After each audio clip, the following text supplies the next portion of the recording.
In the whole dynamic poor man's covered call system, the DPMCC, the single most important number isn't a strike price or an expiration date. It's how many contracts you run. Too many and 1 or 2 bad weeks can stop you out, freezing your income while you recover and redeploy. Too few and you'll never generate enough to matter. So here's the question this video answers. How do you close the gap between the additional income you want and the number of contracts that's actually safe, without betting your retirement to do it?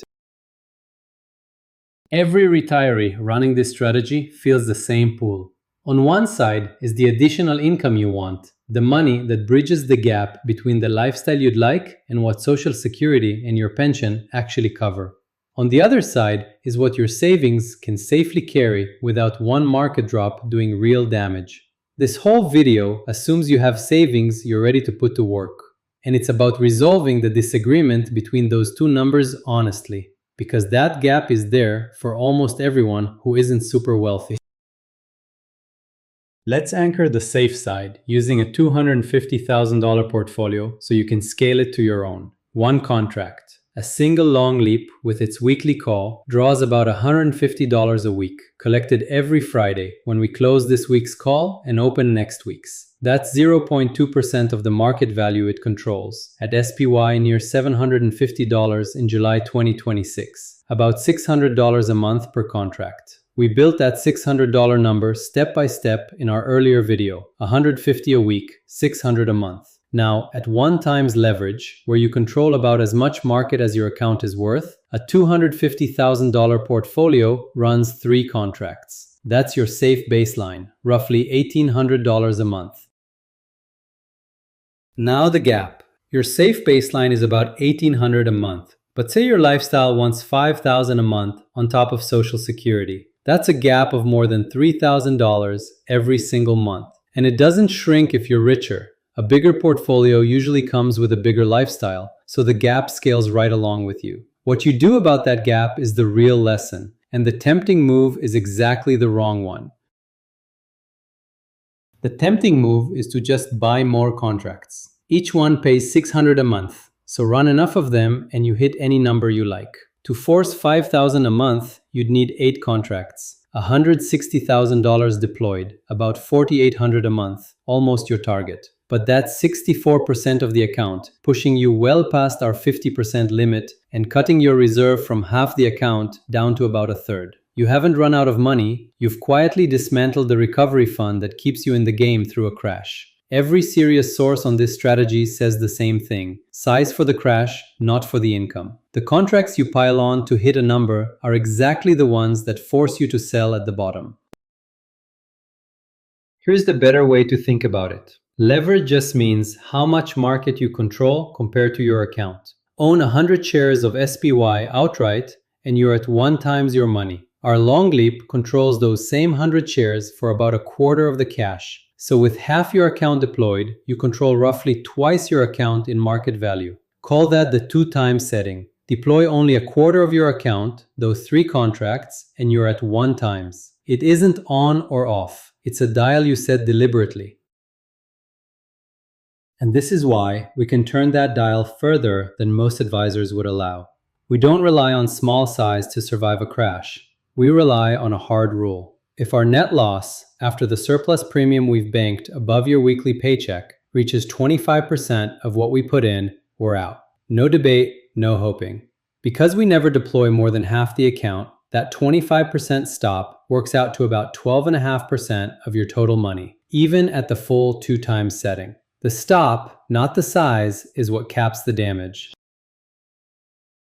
You'll hear experienced traders say, keep 70 or 80% of your account in cash and never let one position get large. They're not wrong for their method. If a big cash pile is your only protection, you need a very big one. But we carry a second layer they often don't. A mechanical stop that fires before a loss gets large. That stop does the job their extra cash does. It's why we can responsibly run up to the 2x setting, 6 contracts, about $3,600 a month, and still hold half the account in reserve. And notice, even that narrows the gap. It doesn't erase it. That's the honest math. 2 things earn us the room to run leverage. First, we don't enter on a falling knife or chase an extended rally. We wait for the market to stabilize, using the rule of 8, which is the next video. Second, the premium engine works quietly in our favor. We draw only that conservative 0.2% a week as actual income, deliberately low to protect the boat. Every dollar of premium above that draw gets banked back into the boat itself. Week after good week, the boat's cost falls and a cushion builds, so the protection is already sitting there before you ever need it. That bank cushion absorbs an ordinary bad week or two. What it can absorb is a fast, deep gap that drops faster than the cushion you've built so far. Most dangerous early in a campaign before much has been banked. At the 2x setting, that loss lands twice as hard. And don't fool yourself that holding both SPY and QQQ saves you. In a real crash, they fall together. That's the honest price of the higher setting. But even then, the 25% stop still gets you out, a little more in a fast gap. You keep the account, wait, and redeploy at lower prices. It isn't the end of the world, it's a new beginning.